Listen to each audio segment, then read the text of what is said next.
Bruce Lee sits cross-legged on the worn wooden floor of his Seattle dojo, eyes closed, breathing so controlled you could time a metronome to it. The afternoon light filters through Venetian blinds, casting prison bar shadows across his still form. It's 1967, late spring, and the air inside carries that particular gym smell. Canvas, sweat, wood polish, the faint metallic tang of exertion. Outside, the city hums with traffic and distant sirens. Inside, there's only breath, only presence, only the deliberate work of turning chaos into calm.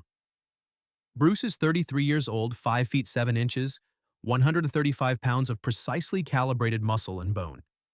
He wears simple black training pants and a white t-shirt darkened with sweat at the collar. His hair is cut short, neat. His hands rest on his knees, palms up, fingers barely curved. To someone watching, he might appear vulnerable, exposed, small even. That would be a dangerous miscalculation. His students know better. They've seen what those hands can do. They've felt the speed that seems to violate physics itself. But more than that, they've witnessed something rarer: the discipline to not use it.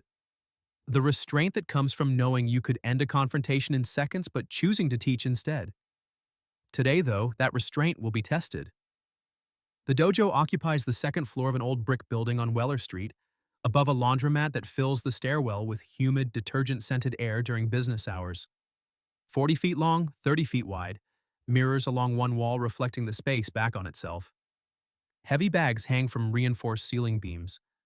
A wooden dummy stands in the corner like a silent witness. Speed bags wait for fists that will make them sing.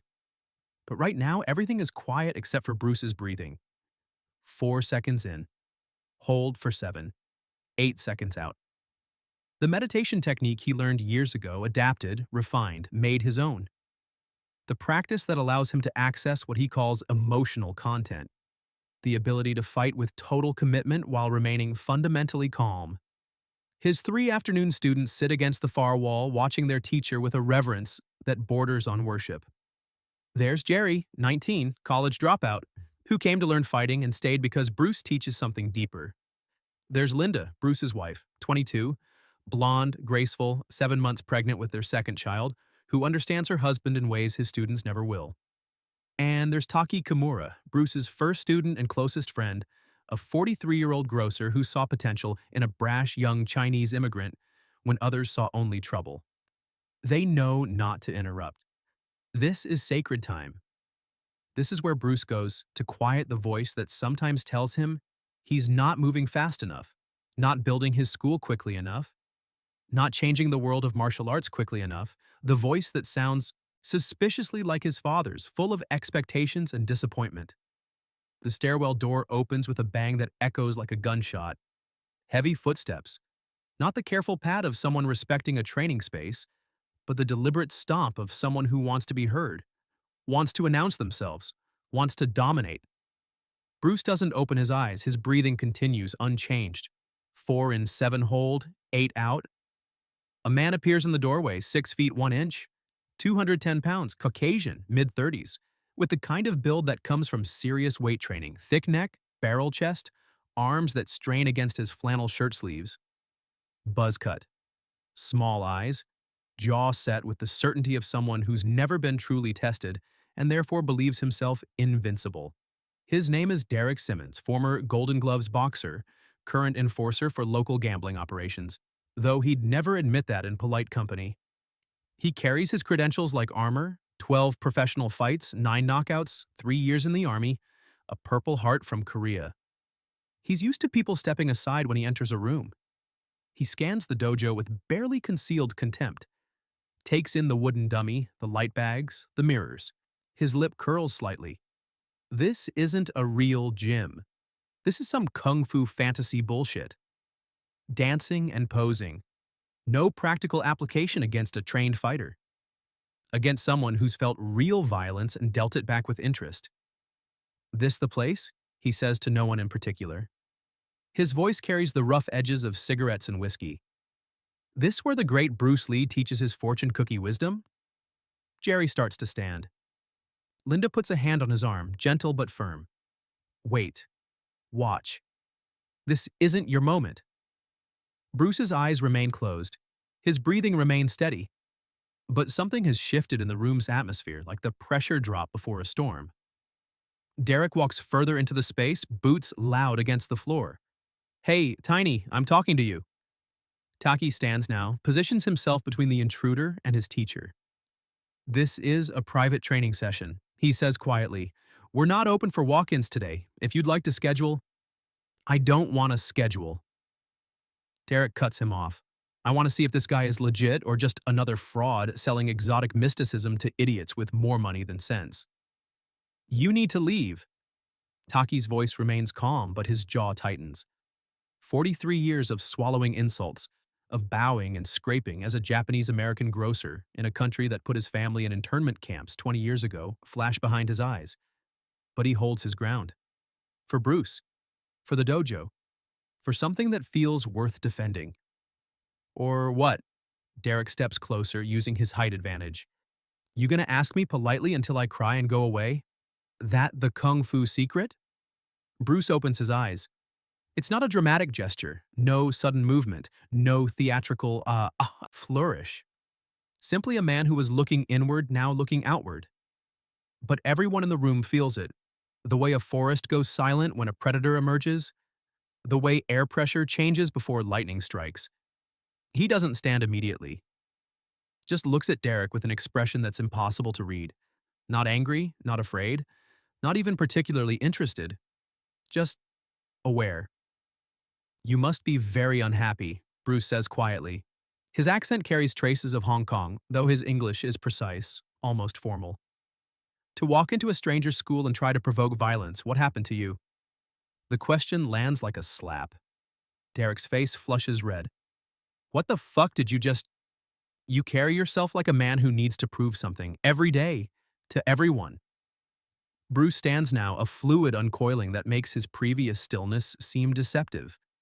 The posture says former military, the hands say boxer. The energy says... He pauses, head tilting slightly. Scared. Scared? Derek's laugh is harsh, forced.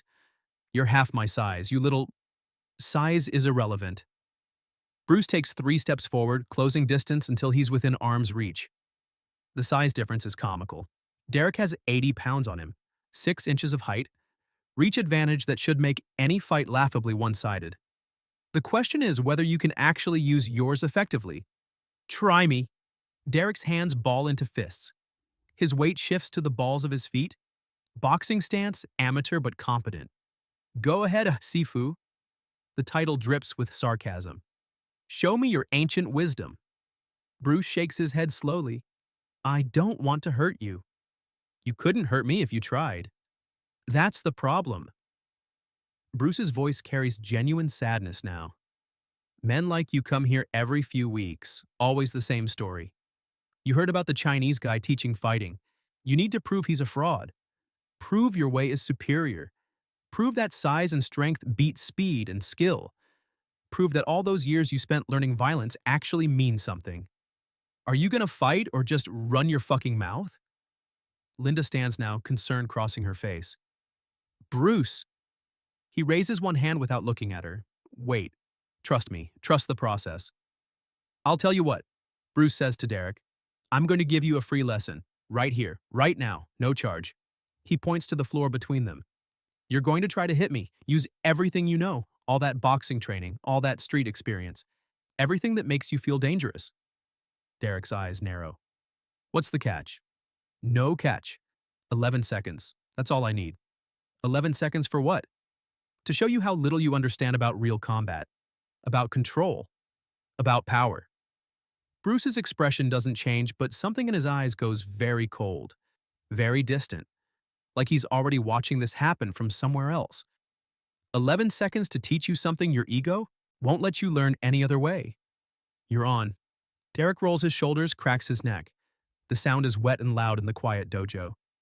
11 seconds? Then I'm going to spend the rest of the afternoon making you regret this. Taki, Bruce says without turning. Count from 11 backward. 1 number per second.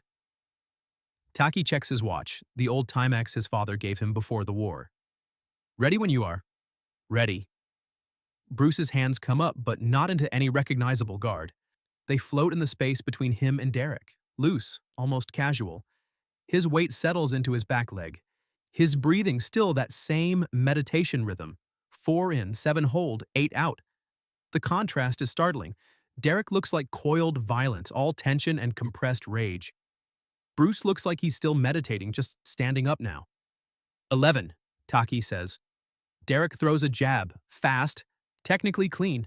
43 pounds of force behind it, aimed at Bruce's nose.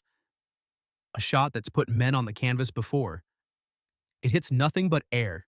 Bruce has moved, not backward, but at an angle that makes Derek's momentum carry him past the target. Off balance, vulnerable. But Bruce doesn't counter, just resets. Hands up again. Waiting. 10. Derek throws a combination, jab cross hook. Textbook. Powerful. The kind of sequence that would overwhelm most people with its speed and aggression. Bruce slips the jab, parries the cross, and impossibly catches Derek's hooking fist in midair. Actually catches it, like someone catching a baseball. For half a second, they're frozen like that, Derek's power meeting immovable resistance. Then Bruce opens his hand and lets go. Steps back. Resets. 9. Stop fucking around. Derek lunges forward, trying to use his size, his strength, to simply bull rush the smaller man. It's crude but effective, or it would be against most opponents.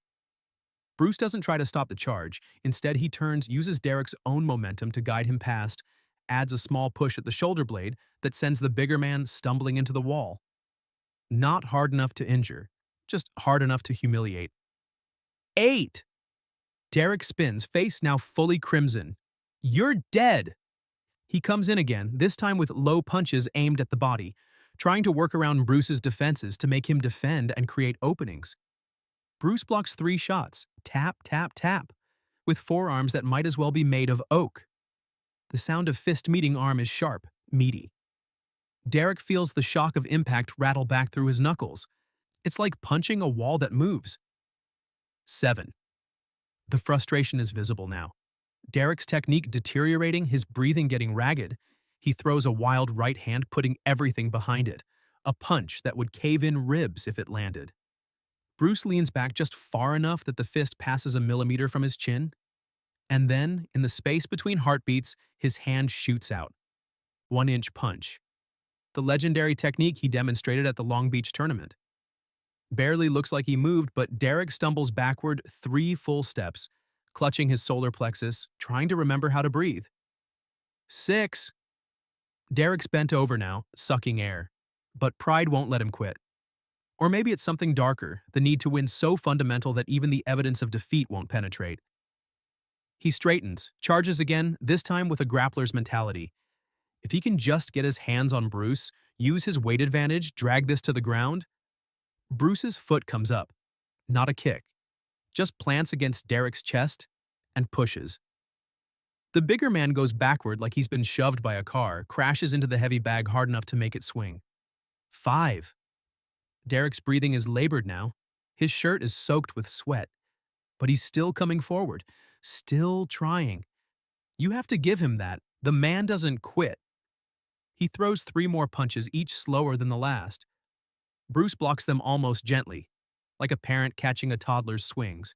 No wasted movement, no excessive force. Just enough. Just exactly enough. 4. Hit me! Derek is screaming now. Stop playing and fucking hit me. Bruce shakes his head. I have been hitting you. You just don't have the training to recognize. Derek swings wild. Bruce ducks, comes up inside his guard and taps him. Just taps him on the chin. 3 times. Fast as a typewriter. Tap, tap, tap. Not hard enough to knock him out, hard enough to make a point. I could end this whenever I want. 3. Derek tries one more rush. Desperate now. All technique abandoned. Just raw need to land something, anything, to salvage some shred of dignity from this disaster. Bruce sidesteps, traps Derek's leading arm, applies leverage that drops the bigger man to one knee. Holds him there. Not with overwhelming strength, but with geometry. With understanding of how bodies move and where they're weak. 2. Derek is on his knees, his trapped arm sending signals of pain up to his brain. his breathing ragged, his face pressed against the dojo floor that still smells faintly of wood polish and sweat. 1. Bruce releases him, steps back, allows him space. The dojo is completely silent except for Derek's labored breathing and the distant sound of traffic from the street below. Somewhere in the building, a washing machine changes cycles. Taki checks his watch again. 11 seconds. Exactly. Derek stays on his knees. Not because he can't get up, Bruce released him, but because something inside has broken. Or maybe opened. His hands rest on his thighs. His head hangs down. When he speaks, his voice is barely a whisper. How? Bruce squats down, makes himself eye level with the kneeling man. You want to know how? Derek nods. Because you telegraphed every move. Because you fought with anger instead of clarity. Because you tried to use strength where technique was required. Because you've been taught to hurt, but never taught to understand. Bruce's voice is gentle now. Teacher's voice. You want to know the real difference between us? Another nod. I've spent 15 years learning to control my weapon. You've spent 15 years learning to be controlled by yours. Bruce stands, offers his hand. The first makes you a martial artist. The second makes you a threat to everyone around you, including yourself. Derek stares at the offered hand for a long moment. Pride wars with something else. The glimmer of recognition, maybe, that he's been given something precious here. Something that looks like defeat but might actually be a door opening. He takes the hand. Bruce helps him up, steadies him when his legs wobble slightly. Your stance is good, Bruce says, walking Derek back toward the center of the floor. Your fundamentals are solid, but you're rigid. You commit too early. You think power comes from muscle. He demonstrates the jab Derek threw at the beginning. You see, all shoulder, all force, but force without timing is just wasted energy. He shows it again, this time with his full body connected. The same jab, but flowing from the ground up, hips rotating, weight transferring. This is how you make power, not from strength, from unity. Derek watches, and something in his face has changed. The contempt is gone. The defensive aggression is gone.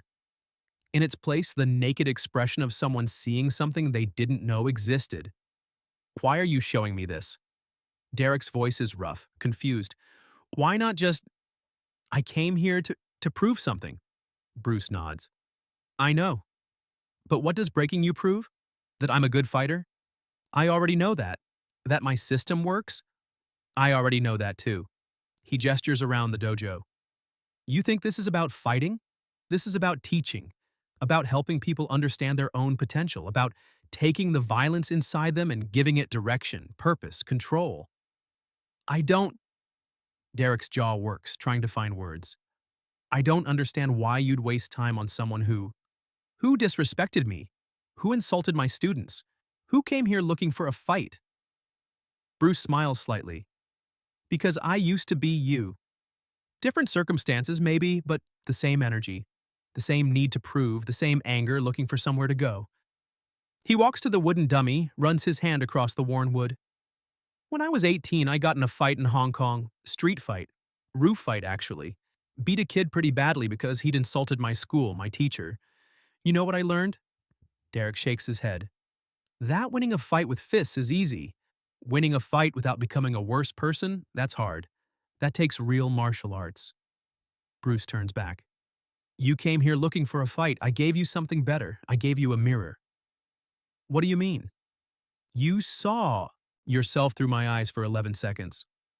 Saw how you look when you fight. Saw how much you rely on aggression to cover fear. Saw how little control you actually have. Bruce's voice is soft but relentless. That's a gift, Derek. Most people never see themselves clearly. Their ego protects them from the truth. You know my name? Bruce gestures to the gold chain around Derek's neck, visible above his collar. Nameplate. Also, you're wearing a jacket with Simmons construction embroidered on the back. And you carry yourself like a boxer, which means you fought in local gyms where people talk. He shrugs. I pay attention. Derek looks down at himself as if seeing his own body for the first time. The chain. The jacket he forgot he was wearing, the hands that suddenly feel like strangers attached to his wrists. I could teach you, Bruce says, if you're interested. Not to make you a fighter, you're already that, but to make you an artist, to show you what's possible when you stop trying to prove you're dangerous and start trying to become skilled. Why would you do that? Derek's voice cracked slightly. After what I said, after. Because that's what teachers do. Bruce walks back to where he started his meditation, sits down cross legged, hands on his knees. We see potential and we try to water it, even when it's wrapped in thorns. Especially when it's wrapped in thorns. Linda has been watching this entire time, one hand resting on her pregnant belly. She knows her husband's mind, knows the way he thinks about the world, knows that he sees every confrontation as a teaching opportunity. But even she's impressed by this, the patience, the grace. Jerry is less impressed. Sifu, he came in here. I know what he did. Bruce doesn't open his eyes. And now he's received what he came for. Understanding. If he's wise, he'll use it. If not, that's his choice. Either way, we've done what we could. Taki is nodding slowly. He's seen this before. The way Bruce can disarm someone more completely with respect than with violence. The way he can turn an enemy into a student by refusing to play the game of dominance and submission. Derek stands there for a long moment, looking at the small man sitting on the floor with his eyes closed. 11 seconds ago, he was sure he could destroy him. Now he's not sure of anything. How much, he finally says. For lessons. Bruce opens one eye. You can afford it? I work construction, make good money, I can then pay what feels right when you're ready. First 3 lessons are free. Bruce closes his eye again. Come back Thursday evening, 7 o'clock. We start with basics, with breathing, with understanding your own body before you try to control someone else's. Breathing? Breathing. Derek nods even though Bruce can't see it. Turns to leave, gets to the door, stops. Thank you, he says without turning around. For not doing what you could have done. Thank you for being brave enough to stay after the first 3 seconds, Bruce replies. Most men would have run. Pride is a cage, but it takes courage to let someone show you the door. Derek leaves. His footsteps on the stairs sound different than when he arrived. Slower, more thoughtful. The sound of a man who's been fundamentally reorganized. The dojo settles back into quiet. Linda lets out a breath she didn't know she was holding. Jerry looks stunned. Taki is smiling. You think he'll come back? Linda asks. Maybe. Bruce's breathing returns to that meditation rhythm. 4 in, 7 hold, 8 out. Maybe not, doesn't matter. The seed is planted, what grows from it is up to him. You know you didn't have to go easy on him. Jerry sounds almost disappointed. You could have knocked him out, broken something, made him look foolish in front of witnesses. Bruce's voice carries a teacher's patient correction. And what would that teach him? That violence wins, he already knows that? That I'm dangerous? That doesn't help him become less dangerous himself. But he insulted you, insulted us. Words are just air moving. Bruce opens his eyes again, looks at his young student. The only power they have is what we give them. He called me names, so what? If I know who I am, his opinion is irrelevant. If I don't know who I am, then fighting him won't help me figure it out. Jerry thinks about that, nods slowly. Real power, Bruce continues, isn't the ability to destroy someone, that's easy. Real power is the ability to help someone become better than they were. To take their anger and show them what to do with it besides hurt people, that's martial arts. Not the kicks, not the punches, the transformation. Taki speaks up from his position by the wall. He'll come back. I've seen that look before. The look of someone who just discovered they're not who they thought they were. That either destroys people or it saves them. Nothing in between. Let's hope he chooses wisely, Linda says. Bruce returns to his meditation, eyes closed, breathing controlled. But there's a slight smile on his face now. The smile of a teacher who just watched a seed split open. The afternoon light continues to filter through the Venetian blinds, casting those prison bar shadows across the floor. But somehow they look less like bars now, more like a ladder. Like something you could climb if you were brave enough to try. Thursday evening, 6:45. 15 minutes before class starts. Bruce is demonstrating a combination to Jerry and two new students when the stairwell door opens. Everyone turns. Everyone recognizes the figure in the doorway. Derek stands there, clean jeans, plain white t-shirt, hair freshly cut. He carries a gym bag in one hand, in the other, a white envelope. "Am I early?" he asks. "I didn't want to be late." Bruce smiles. "You're exactly on time. Come in." Derek walks forward, holds out the envelope. "For the first 3 lessons. I know you said free, but I wanted to pay anyway, felt right." Bruce takes it without opening it, sets it aside. "Thank you, now let's begin." "Where do we start?" "Same place we always start." Bruce gestures to a spot on the floor. "Sit, close your eyes, and breathe." "That's it? Just breathe?" "Just breathe." Derek looks skeptical but sits, crosses his legs awkwardly, closes his eyes. 4 seconds in, Bruce instructs. Hold for 7. 8 seconds out. Ready? Ready. Good. Now begin. And in the quiet dojo on the second floor of that old building in Seattle's Chinatown, a transformation that started in 11 seconds of physical confrontation continues in the infinitely longer work of rebuilding a man from the inside out. 3 months later, Derek is demonstrating a 1-inch punch to a new student, a teenage kid who came in with the same chip on his shoulder Derek used to carry. The kid is skeptical, defensive, ready to prove that this Chinese stuff doesn't work on real fighters. "Watch," Derek says quietly. He sets his fist against the kid's chest. "You feel that? No power there, no wind-up, nothing, right?" The kid nods. "Now watch what happens when I connect my whole body, when I let the power come from the ground, through my feet, my legs, my hips, my shoulder, my arm. When I become unified." He pushes, just pushes. The kid stumbles backward 3 steps, eyes wide. "What the?" "That's unity," Derek says. "That's what happens when you stop trying to muscle everything and start trying to understand it. When you stop being controlled by your weapon and start controlling it." He glances over at Bruce, who's working with another student across the room. Catches his eye. A small nod of recognition passes between them. Teacher and student. The acknowledgement that learning never really ends, just deepens. The kid looks confused, excited, scared, curious.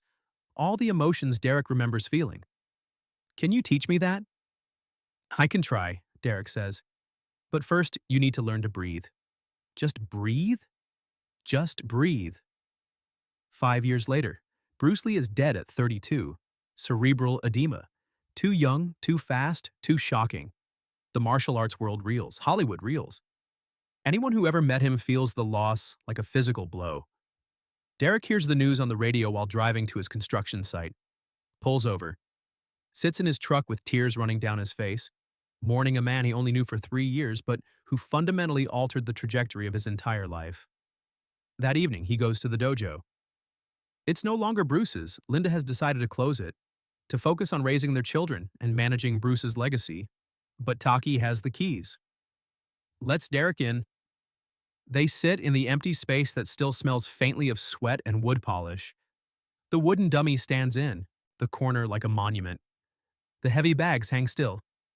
"He changed my life," Derek says. His voice echoes slightly in the empty room. "I came here to hurt him, to prove I was tough, to show that my way was right, and he taught you instead." Taki finishes the sentence. "Because that's what he did. That's what he always did." I think about those 11 seconds sometimes. Derek runs his hand across the floor where he knelt, where he felt his entire worldview crack open. How different my life would be if he'd just knocked me out, sent me away, told me to never come back. He saw something in you worth saving. I don't know if I was worth it. He thought you were. That's what matters. Taki stands, walks to the window. "You know what he told me once? About that day after you left?" "What?" "He said every person who walks through that door angry is just someone who hasn't learned to direct their energy properly. He said the world makes violence. He wanted to make artists." Derek nods, wipes his eyes. "Did I ever tell you what I did with that first envelope? The payment for the free lessons? No. I put $300 in it. 300 for 3 lessons that would change my life. You know what he did with it? Taki shakes his head. Gave it to a kid whose family couldn't afford lessons. Told me years later. Said the money meant more to the kid than to him. Said teaching the kid was its own payment. Derek laughs, but it comes out broken. 3 years I studied with him. 3 years of the best teaching I've ever received. You know what he charged me. What? Whatever I thought was fair each month. Some months I paid 100. Some months I paid 20. One month when I was out of work, I paid nothing. He never said a word. Just kept teaching. Just kept helping me become better than I was. That was Bruce. That was Bruce.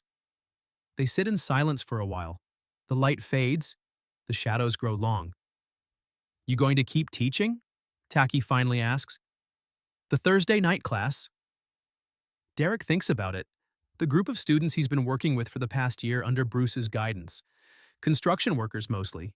Guys like him who came to fighting through violence and anger and needed to learn another way. Yeah, he says. Yeah, I'm going to keep teaching because his voice catches. Because he showed me that breaking someone is easy. Building them back up takes real mastery. And if I don't pass that on, then what was the point? What did his time with me mean if I let it die with him? He'd like that. You think? I know. 20 years later. Derek is 55 now. Runs a successful construction company. Teaches martial arts 3 evenings a week at a gym he built himself, named Lee's Legacy. Has taught over 300 students in 2 decades. Some stay for years, some come for a few months and leave. All of them hear the story about the day Derek walked into a dojo in Seattle looking for a fight and found something that saved his life. One Thursday evening, a young man walks in. 22, maybe 23, big kid, angry energy. Chip on his shoulder the size of a building. This where you teach that kung fu shit? The kid says. Same tone Derek used 30 years ago, same contempt, same need to prove. Derek smiles. He knows this dance, has danced it himself. This is where I teach control, he says quietly. Power, unity. Want to see? Sure. The kid's stance says he's ready for a confrontation, ready to dismiss whatever he's about to see. Show me your fortune cookie wisdom. Derek doesn't react to the insult, just centers his breathing. 4 in, 7 hold, 8 out. Tell you what, Derek says, you're going to try to hit me. Use everything you know. Everything that makes you feel dangerous. The kid's eyes narrow. What's the catch? No catch. 11 seconds. That's all I need. 11 seconds for what? To show you how little you understand about real power, about control, about what it means to be truly strong. Derek's expression doesn't change, but something in his eyes goes distant, like he's seeing 2 confrontations at once. This one and another one from 3 decades ago. 11 seconds to teach you something your ego won't let you learn any other way. The kid grins. You're on. Derek looks over at his assistant instructor. Count from 11 backward, 1 number per second. The assistant checks his watch. Ready? Ready. Derek's hands come up, loose, casual. His breathing remains calm. 4 in, 7 hold, 8 out. And in that moment, in that crystallized instant before the first punch flies, Derek hears Bruce's voice as clearly as if his teacher were standing right beside him. Every person who walks through that door angry is just someone who hasn't learned to direct their energy properly. 11, the assistant says. The kid charges, and the lesson begins again. Because that's what masters do. They plant seeds. They wait for them to grow. They trust that somewhere, somehow, those seeds will split open and become something beautiful.